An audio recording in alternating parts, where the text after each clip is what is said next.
Muito bem. Muito boa tarde a todos.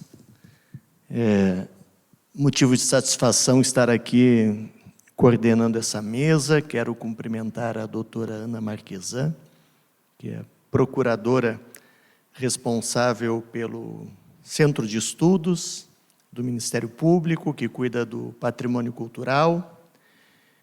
Quero cumprimentar aqui, acho que o promotor mais experiente, não vou dizer mais antigo, mas mais experiente do auditório, foi meu mentor. Eu fui estagiário do doutor Paulo Roberto Gentil Charqueiro, nos anos 90, aqui em Pelotas. Então, em nome do Charqueiro, em nome do doutor José Alexandre Zaquelan, que é meu amigo pessoal e promotor do patrimônio aqui, eu cumprimento a todos os promotores e promotoras de justiça, toda a plateia. Cumprimentar o Ministério Público pela iniciativa desse seminário, tema de tanta importância, de tanto relevo, em uma região de tanta história, de tanto patrimônio histórico, e já apresentar aqui o nosso palestrante, meu colega, juiz federal, Dr. Gabriel de Jesus Tedesco Vedi, ele que é pós-doutor pela PUC-RS, com pesquisa nos Estados Unidos e na Alemanha, professor nos programas de pós-graduação e na Escola de Direito da Unicinos, professor e coordenador da disciplina de Direito Ambiental na Escola Superior da Magistratura Federal, foi presidente da Associação dos Juízes Federais do Brasil e da Associação dos Juízes Federais do Estado do Rio Grande do Sul. Doutor Gabriel, seja muito bem-vindo, está com a palavra. Muito boa tarde a todos. É uma honra estar aqui nessa histórica cidade, a qual residi na Avenida Anchieta, nos anos de 2002 e 2003, e exerci pela primeira vez a jurisdição federal na primeira vara de Pelotas, naquela época. Também aqui iniciei a minha vida acadêmica na UFPEL como professor concursado, fui professor aqui no ano de 2002, de 2003, de Direito Tributário e Legislação e Ética. Direito tributário não era bem a minha praia, mas foi a cadeira que foi oportunizada na época, e a partir dali foi uma experiência maravilhosa naquele prédio sensacional, criei grandes amigos aqui na cidade, e tenho grandes amigos muito antes disso. Eu me lembro que no ano de 1986 cheguei a ser vice-campeão gaúcho de golfe no Campestre de Pelotas, que naquela época, Clube Campestre de Pelotas, naquela época, em 1986. Então, tenho amigos aqui digamos assim, desde a infância, aqui na cidade de Pelotas. Eu conto sempre aqui que eu retorno. É uma alegria muito grande, um churrasco aqui, um churrasco ali, né? E a melhor carne do Rio Grande, eu acho, aqui, as parrijas de Pelotas, churrascarias de Pelotas, para não falar do doce, né? Então hoje é uma alegria muito grande. Essa cidade, claro, ela está no meu coração e eu tenho muitos afetos aqui. Esse Teatro 7 de Abril é um dos mais tradicionais do Brasil, o mais antigo do nosso país, né? É a construção de 1831, do Teatro 7 de Abril, e também o Teatro Guarani. Estou falando de alguns teatros aqui da cidade de Pelotas, e também os importantes museus de História Natural Carlos Ritter, o Museu de Arte Leopoldo Gotuso, o Museu da Baronesa, o Museu Histórico Helena Assunção de Assunção, família tradicional de Pelotas, desde a fundação da cidade. O Museu do Charque, muito importante na formação econômica da cidade. O Museu do Doce, né, mais recente. Agora, o Museu do Futebol. O museu que eu não conheci, mas deve ser um museu interessante, o Museu das Coisas Banais, né? Museu da Arte Sacra, João Paulo II. O Memorial da Praia do Laranjal, né, Arthur Augusto de Assunção, entre outros, né? Aliás, e o Carnaval de Rua de Pelotas ele é conhecido assim, nacionalmente, né, pela espontaneidade dos blocos carnavalescos, né, que saem às ruas, filmado. A gente vê até no Jornal Nacional, sempre quando aparece nesse carnaval pelotense, né, que é uma marca cultural da cidade. E a Feira Nacional do Doce, né, popularmente conhecida como Fina Doce, é um evento muito prestigiado no âmbito nacional e internacional, e não é tão antigo, e já é um festival imenso e está em crescimento, né? Vai haver uma expansão, certamente, da Fena Doce nos próximos anos, né? Também importante registrar que aqui na cidade o centro histórico todo está tombado pelo Instituto do Patrimônio Histórico e Artístico Nacional, né? O município, aliás, como salta aos olhos, teve forte influência de cultura e da estética portuguesa, já foi demonstrado antes de mim aqui por trabalhos excelentes em detalhes, com seus casarões de cerâmica portuguesa na fachada. A cidade é rica de Pelotas, com todos os seus tesouros arquitetônicos, monumentos, muitos tombados também, e pelo patrimônio histórico, e também pelo patrimônio histórico do município de Estado. Aliás, eu faço referência, como é lindo, né, o monumento aqui do chafariz das Três Meninas, né, que veio da Escócia, em 1873, e está localizado no centro da cidade, uma parada obrigatória para quem visita Pelotas a turismo aqui, né. Outro exemplo também imponente da visita, que também para mim é obrigatório, né, como gaúcho, é o Obelisco de Pelotas, situado lá no bairro do Areal, né.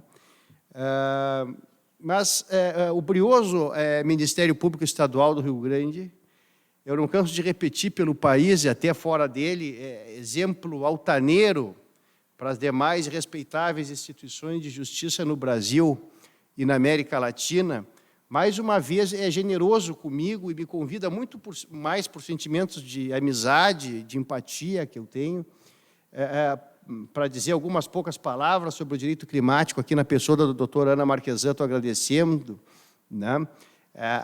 O doutor Charqueiro aqui do lado, né? Um expoente cultural do Ministério Público gaúcho, também brasileiro. A doutora Ana, um exemplo de vida em defesa do meio ambiente, né? E mesmo com as dificuldades impostas pela minha saúde na última semana ou duas, eu não poderia estar, vocês podem olhar na minha voz, estar presencialmente aqui com entusiasmo nesse seminário alusivo ao Dia Nacional do Patrimônio Cultural. Eu já vi ontem aqui pelas redes, né, que está uma grande tarefa do bem do Ministério Público aqui, como sempre, a começar pelo seu comandante, procurador de Justiça, o doutor Alexandre Saltos, que estava aqui ontem, as minhas queridas amigas, sempre mestras, os ambientalistas, doutora Silvia Capelli e doutora Annelise Steigleder, que deu uma das mais brilhantes palestras que eu vi sobre patrimônio cultural e material, antes de uma fala linda, como sempre, mas essa ainda mais, a gente simpatiza ainda mais, às vezes, com algumas falas, né? E essa foi uma de ficar, né, hipnotizado. E também que são defensoras do Ministério Público, são ícones da luta contra a poluição, essas minhas três amigas, né? Que bom vê-las aqui hoje. Mas eu também, o Dia Nacional do Patrimônio Cultural, o doutor Marcelo Cabral, juiz de direito, mediador desse painel, carreira que eu também tive a honra de integrar em breve período, no ano de 2002.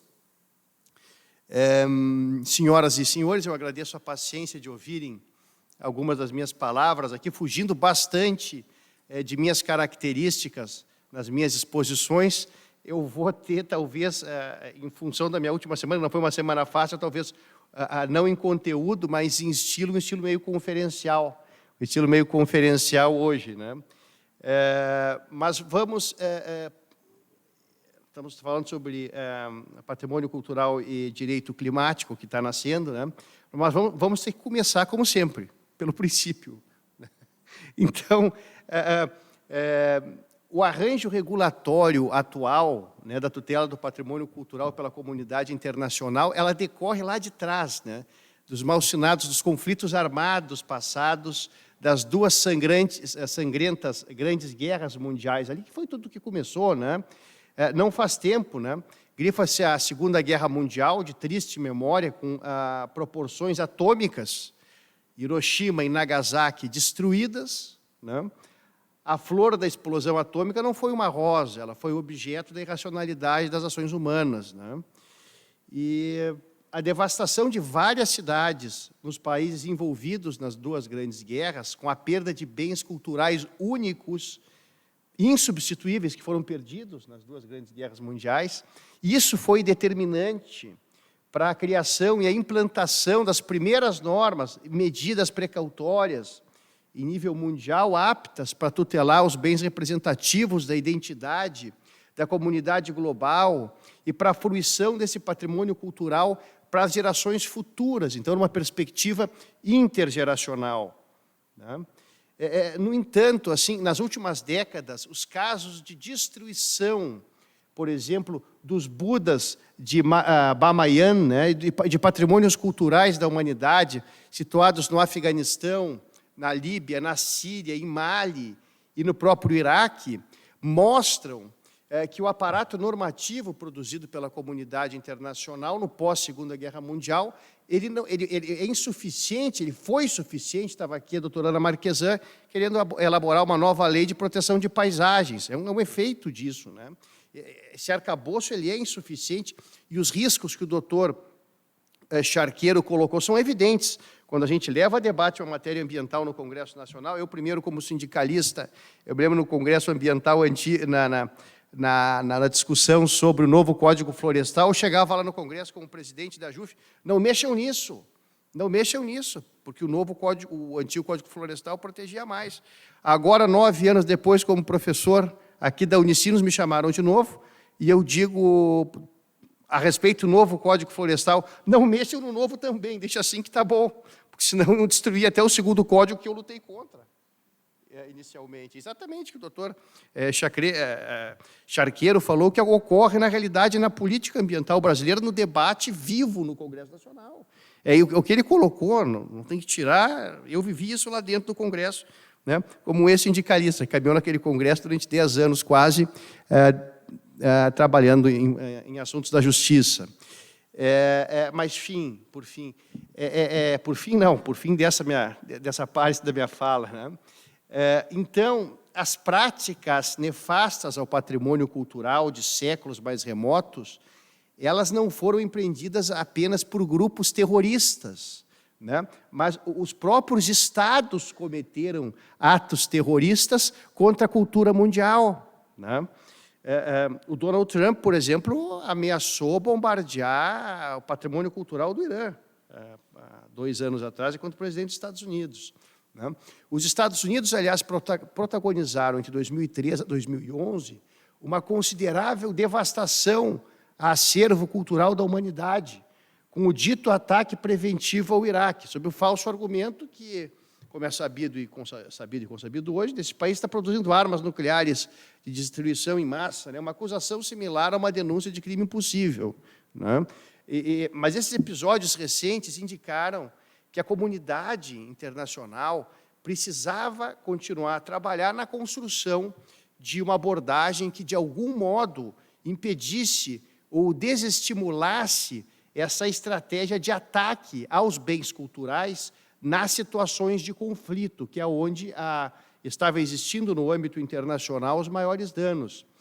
E, pela primeira vez, no ano de 2015 e 2017, o Conselho de Segurança da ONU, no Conselho de Segurança da ONU, emanaram 2 normativas regulando essa situação, que vincularam a proteção do patrimônio cultural aos conceitos de paz e também aos conceitos de segurança mundial. Assim, de maneira inédita e como sinal dos novos tempos, a preservação dos bens culturais foi considerada pela ONU como essencial para a segurança e essencial também para a preservação da paz mundial, lançando luzes, assim, para a necessidade de pensar e de tratar os bens culturais da humanidade como pilares estabilizadores políticos nas relações entre as nações, de modo, inclusive, a evitar conflitos bélicos.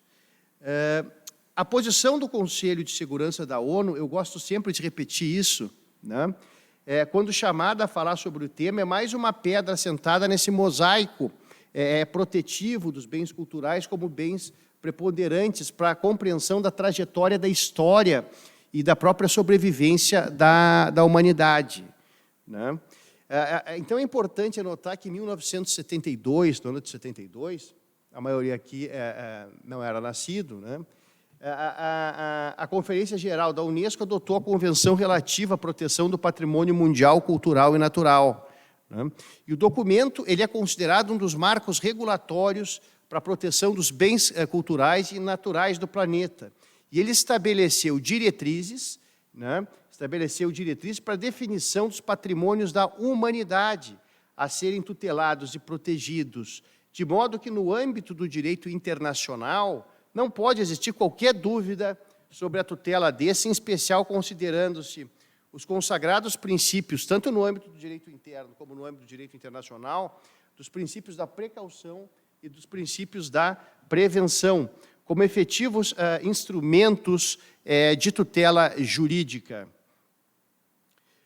Passados 40 anos, em 2003, a chamada Convenção para a Salvaguarda do Patrimônio Cultural e Imaterial da Unesco veio destacar uma profunda interdependência que existe entre o patrimônio cultural imaterial e o patrimônio material, cultural e natural, reconhecendo que os processos de mundialização e de transformação social, ao mesmo tempo que criam as condições propícias para um diálogo renovado entre as comunidades, né? Tem que se envolver as comunidades nisso, também trazem consigo os fenômenos da intolerância, dos graves riscos de deterioração, desaparecimento e destruição do patrimônio cultural e material. Novamente, né, a Agenda 2030 da ONU, né, eu participei um pouco disso, porque eu estava na Universidade de Colômbia, eu era aluno do professor Jeffrey Sachs nesse ano, que foi talvez o artífice principal dessa Agenda 2030, ao trazer esses 17 objetivos, 17 ODS do desenvolvimento sustentável, consagrou com todas as letras no ODS 11 o compromisso de tornar as cidades e os assentamentos humanos inclusivos, seguros, resilientes, sustentáveis, tendo o Brasil adequado à meta 11.4 deste ODS para fortalecer as iniciativas e salvaguardar o patrimônio natural e cultural do Brasil, incluindo o seu patrimônio material e imaterial. E no ODS 16, consagra a paz, a justiça e instituições eficazes, como está sendo demonstrado pelo Ministério Público Gaúcho na sua atuação. Como referido pelo meu querido professor Jeffrey Sachs, da Columbia University, um dos grandes artífices do ODS, na sua recentíssima obra The Ages of Globalization, As Eras da Globalização, as guerras são graves e definitivos entraves para o desenvolvimento sustentável. Aliás, do ponto que já havia ressaltado, ele já havia ressaltado isso no ano de 2015, quando do lançamento do seu festejado livro, The Age of Sustainable Development, a Era do Desenvolvimento Sustentável, no qual ele refere igualmente sobre a relevante e necessária relação entre os pilares do desenvolvimento sustentável, ou seja, a inclusão social, a tutela ambiental, o desenvolvimento econômico e a boa governança. Ao mesmo tempo, como não se poderia deixar de ser em um período histórico em que a ciência alforriou a humanidade do obscurantismo, a ligação entre o desequilíbrio ambiental e os impactos aos direitos e aos bens culturais tem merecido a atenção da ONU. Nesse cenário, a Karima Bunon, a relatora especial das Nações Unidas no campo dos direitos culturais, apresentou relatórios sobre direitos culturais e mudanças climáticas, agora recentemente, no final do ano de 2020. Né? No relatório, certamente temido por céticos, por utilitários, por negacionistas, são enfatizados dois pontos que me parecem essenciais. O primeiro consiste na escala da ameaça que a emergência climática representa para as culturas. Embora a maioria dos direitos humanos seja afetada pelas alterações climáticas, os direitos culturais são particularmente afetados de forma drástica, na medida em que correm risco de serem simplesmente dizimados em muitos casos. A realização cultural humana ao longo dos séculos, criadora do patrimônio cultural, das práticas e de modos de vida, corre sério risco em virtude do aquecimento global. Essa realidade ela não tem sido devidamente reconhecida pelas políticas governamentais das nações e tampouco pela comunidade internacional quando o tema refere-se às alterações climáticas de causas antrópicas, ou seja, causadas pelo homem, né? É importante, então, segundo a Benon, que eu acabei de mencionar a sua posição na ONU, que, segundo ela, a tutela dos direitos culturais ela precisa ser reconhecida como uma obrigação legal internacional, vinculante e abordada como uma prioridade. Nesse sentido, é fundamental a análise e a documentação adequada, e aí já se está fazendo, nós tivemos vários exemplos que a Annelise deixou aí, né, na questão dos cemitérios e vários outros aí, né, do mercado, né? Mas é importante, em relação às culturas mais antigas, que se inclua uma cartografia completa dos danos ao patrimônio cultural e das violações aos direitos culturais no mundo. E a fixação de respostas estratégicas abrangentes para a prevenção dos danos ao patrimônio cultural. Né? Tem que se prevenir os danos ao patrimônio cultural. O caso dos bondes, que a professora acabou de colocar aqui, ali foi uma absoluta falha de aplicação do princípio da precaução e da prevenção. E não apenas em Pelotas os bondes sucumbiram, como também em Porto Alegre. E eles estariam perfeitamente inseridos agora nos objetivos da COP21. Né? Faltou precaução, faltou prevenção e faltou informação. É o mesmo problema que foi levantado aqui. As coisas se encaixam, as coisas vão se encaixando. Os nefastos efeitos das mudanças climáticas sobre os direitos culturais, de acordo com esse relatório da ONU, eles são visíveis. Durante uma missão às Ilhas Maldivas, a doutora Benon, relatou ter visitado um cemitério secular que abriga as sepulturas de pessoas que levaram o Islã para a referida nação-ilha. Estão quase sumindo, até o ano de 2100 podem sumir do mapa, né? A Ilha Salomão, Ilha Seychelles, Ilhas Marshall, e já existe hoje na Colômbia, meu professor lá, o professor Michael Girard, escreveu uma obra sobre isso, o direito das nações ilha ameaçadas. Sim, porque estão discutindo quem vai indenizar as propriedades que foram perdidas. Vai se tornar um povo sem território? Eles vão ser o quê? Chineses, americanos? Ou a Shell vai comprar um país para eles? As Big Oil. Então, isso está sendo discutido no âmbito do direito. Contratos de seguro, direito de propriedade, direito de posse, construções, responsabilidade civil para essa indenização, quem vai ter que pagar. Tudo isso está sendo discutido no direito das nações ilha ameaçadas, que é, inclusive, ensinado na Universidade de Colômbia como disciplina autônoma. E nós precisamos avançar. Às vezes a gente coloca todas as matérias dentro do direito ambiental, a gente tem que começar a compartilhar isso, especializar cada eixo disso. Isso vai ser necessário, com muita generosidade, com muita visão de futuro e visão sustentável. Esse cemitério que eu falava nas Ilhas Maldivas, de evidente valor histórico, ele fica a menos de 100 metros do oceano, e o nível do mar está subindo rapidamente, né? Os habitantes, então, eles temem lá que o local desapareça dentro de 8 a 10 anos e que o próprio país possa sucumbir às elevações dos oceanos em um futuro próximo, que é uma tendência muito forte mesmo. Em outra missão em Tuvalu, a doutora Benon visitou a única biblioteca do país, da nação ilha, que fica a 20 metros da costa. Essa aqui fica mais perto da costa, 20 metros da costa.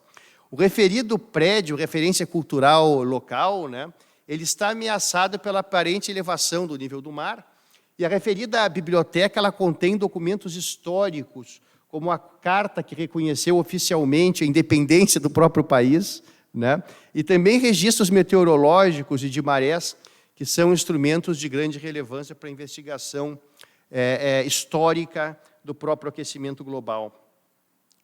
O segundo ponto, colocado pela doutora Benon, é que enquanto a emergência climática ameaça a humanidade na sua totalidade, e todas as culturas humanas e os impactos atingem povos e lugares específicos de forma desproporcional, quem mais sofre são os pobres que vivem em localidades de aluguel mais barato, vivem em construções mais precárias, né?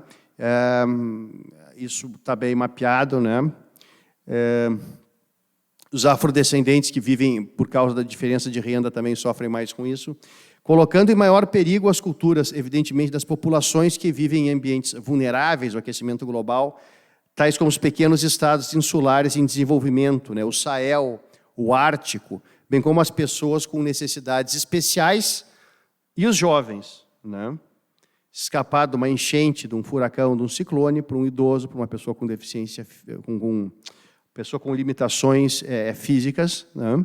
É algo que gera realmente um problema. As mulheres e as adolescentes já enfrentam muitos obstáculos para o gozo e a concretização dos seus direitos culturais. Elas são muito discriminadas. E as alterações climáticas agravam essas desigualdades, inclusive no acesso à educação.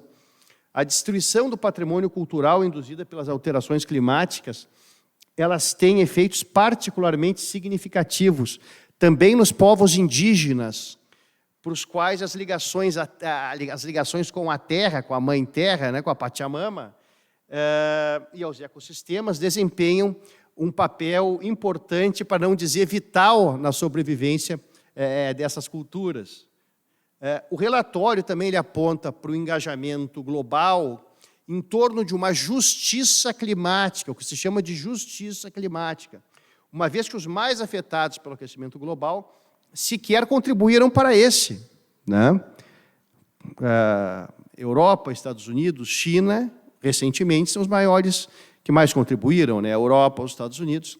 E quem mais sofre são essas nações de ilha que nunca cortaram uma árvore, na maioria das vezes, nunca instalaram qualquer termoelétrica, e são justamente os povos que estão mais sofrendo e não deram causa a isso, né? E o direito internacional climático precisa se preocupar com isso.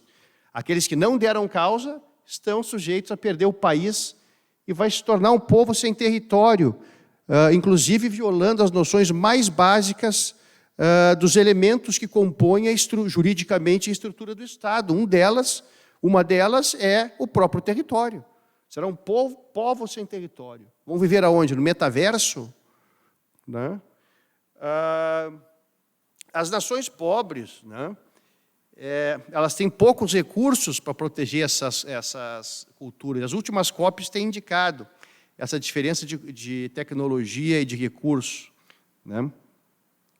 E também elas não conseguem enfrentar essas externalidades negativas, que é o aumento dos furacões, dos ciclones, das enchentes, das secas, das nevascas, né? Que acontecem de modo desproporcional em função do aquecimento global. O estudo também aponta para uma imprescindível cooperação e parceria internacional para financiar a capacitação e a participação da população local, para prevenir riscos de danos. Muitos desses danos são irreparáveis ao patrimônio cultural da humanidade. E aí tem danos realmente que memoriais resolvem essas questões, mas macrodanos culturais são coisas que são danos realmente irreparáveis, né? Inclusive as paisagens, principalmente. Isso tudo solta as escâncaras pelo próprio aquecimento global. A secretária, eu fiz questão de ler todo esse relatório, ela não faz referência ao Brasil nesse relatório, mas vale lembrar que quando o Conselho de Direitos Humanos da ONU criou em 2009 o procedimento especial chamado perito independente na área dos direitos culturais, ou seja, a resolução 10 de 23, de 26 de março de 2009, com a finalidade de fortalecer os direitos culturais como direitos humanos, direitos culturais como direitos humanos. E o Brasil foi escolhido como destino da primeira visita oficial da perita independente, a Farida Chahed, que exerceu a sua missão de 2009 a 2015. A visita de Chahed ao Brasil aconteceu em novembro de 2010, e no relatório apresentado à ONU, posteriormente, foram destacados avanços no Brasil, no cenário brasileiro, com uma menção ao Plano Nacional de Cultura, né? A perita ela ressaltou, entre outros pontos, a necessidade do Brasil continuar adotando todas as medidas necessárias para garantir a destinação dos recursos e de bens culturais para as pequenas cidades, para as regiões menos desenvolvidas e mais pobres, a importância das ações governamentais que garantam os direitos dos povos indígenas a viverem em seus territórios, e a necessidade de intensificar esforços para combater a discriminação, para combater a intolerância em relação aos afrodescendentes, com menção expressa à proteção às religiões de origem africana e à proteção do patrimônio linguístico dos afrodescendentes, complementando as medidas já existentes para implementar as leis 10.639 e a lei 12.288. O relatório sobre direitos culturais e mudanças climáticas, ele dialoga facilmente com as recomendações feitas ao Brasil há uma década pela antecessora da doutora Bononi, que é a doutora Fanina Shahed. Os afrodescendentes, os povos indígenas, as populações das cidades e regiões menos desenvolvidas e as comunidades tradicionais são mais afetadas pelo desequilíbrio ambiental e pelas alterações do clima, pelo risco aos bens materiais, mas principalmente pela destruição silenciosa do seu modo de ser, do seu modo de viver e do seu modo de fazer. Por isso, os atores locais, eu já estou encerrando, e também a comunidade global, devem estabelecer como tarefa primordial a adoção de um plano de ação baseado na tutela dos direitos humanos, para salvar as culturas da humanidade e proteger os direitos culturais das mudanças climáticas e dos seus efeitos nefastos, priorizando a tutela precautória e preventiva para que nós não percamos, porque nós não teremos a perda, para que não tenhamos a perda desses direitos, né, dessa cultura, para evitar também, com essa abordagem precautória e preventiva, a extinção cultural das populações, isso é gravíssimo, a extinção cultural das populações que vivem nos ambientes mais vulneráveis aos extremos climáticos. Outro passo relevante é o reconhecimento do direito humano ao ambiente saudável, o que já foi reconhecido, inclusive, numa corte americana semana passada, o que é algo na Corte de Montana, a Corte de Montana reconheceu isso semana passada, o que é um choque na Suprema Corte Conservadora norte-americana, que vai ser muito importante, que vai levar a um novo debate na Suprema Corte, embora a composição da Suprema Corte nos Estados Unidos seja de 6-3, 6 conservadores e 3 liberais, o que vai dificultar o julgamento desse processo climático lá favoravelmente ao meio ambiente. Mas, enfim, a pressão pública, o debate público, como diz o grande professor da Universidade de Yale, Bruce Ackerman, pode fazer a diferença, né? E fazer que a Suprema Corte, como diz o ministro Luiz Roberto Barroso, sinta a porosidade desses anseios sociais para uma decisão pró-meio ambiente. Outro passo relevante final é o reconhecimento do direito humano, então, saudável, a esse clima estável, com uma condição sine qua non para o gozo dos direitos culturais nesta era de catástrofes e de desastres. Muito obrigado a todas e a todos. Quero agradecer as palavras do Dr. Gabriel, dizer que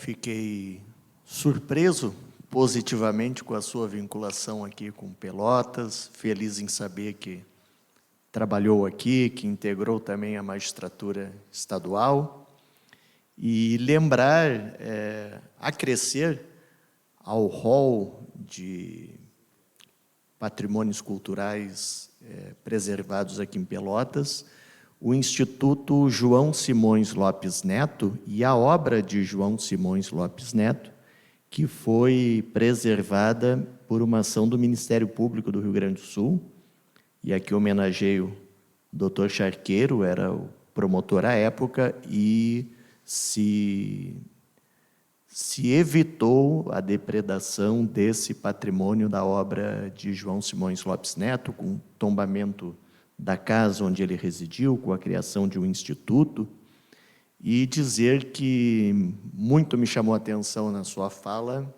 a questão do princípio da prevenção, né? Porque com a efetivação deste princípio da prevenção e, quem sabe, com o sonho de que a humanidade mesma veja a necessidade de proteger o seu patrimônio cultural, nós não precisássemos de tanta intervenção do Estado, do Ministério Público e até mesmo não precisássemos nos preocupar tanto com a legislação, que é importante, é relevante, mas numa cultura de muito desprezo que ainda temos ao patrimônio cultural. Comentar também, me ocorreu aqui da sua fala, pareceu muito relevante essa ligação do patrimônio cultural com os direitos humanos, né? E muito me deixou feliz na sua fala a lembrança das comunidades indígenas, quilombolas, de povos tradicionais, que inclusive nós temos aqui em Pelotas, né? Um dos desafios é a proteção do patrimônio cultural indígena, que nós ainda temos uma aldeia indígena, temos alguns quilombos e também a preservação dos povos tradicionais que trabalham aqui com pesca. É uma região muito irrigada e também é preocupação local e traduzida na palestra do Dr. Gabriel. Agradeço imensamente a sua presença e já chamo a nossa coordenadora para dar prosseguimento aos trabalhos.